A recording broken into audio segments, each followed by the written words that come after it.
foldable smartphones and tablets. It looks like they're coming at some point. We're here at Lenovo Tech World in San Francisco, and a lot of cool stuff were announced here, like the Tango Ready Fab 2 Pro and the modular Moto Z and Z Force. But the ones we really thought were cool are concepts. Yes, concepts, as in they're not something we'll be buying anytime soon.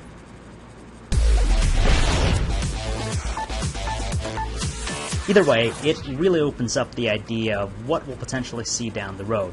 Now, during this Q&A session with some of the engineers, we got a sneak peek at two foldable devices. The first one being a foldable smartphone, the one that was shown off during the keynote by Megan McCarthy. Thank you for such a nice intro. I'm not used to seeing myself on such a big screen, but I kind of like it. And thank you for letting me use your new technology. When it's flat, it looks very much like an elongated phone from the front.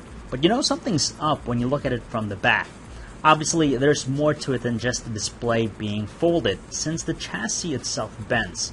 Lenovo's concept seems practical because, as it's being bended, the interface slowly begins to shift, so that its operation while on your wrist is a little bit more appropriate. What's really interesting is that Lenovo says that folding a display in isn't a problem, but it is when you're bending it out, which is the case here with the smartphone. That's because of how the glass or whatever's covering the panel itself is being stretched. But from what we can see here, it's using this stretchy plastic looking cover. You can visibly see the layer just because it kind of distorts a bit. As for the foldable tablet, it's pretty neat because it can go from a sizable tablet to a phablet sized thing by bending it right in the middle, so you can use it like a phone. Whereas the phone bends in multiple places throughout the chassis, the tablet simply has its bending points around the middle area. And the same plasticky layer covers the display too. These are some pretty cool concepts, especially when they've been optimized to make them practical when they're bent, like how the UI shifts and all.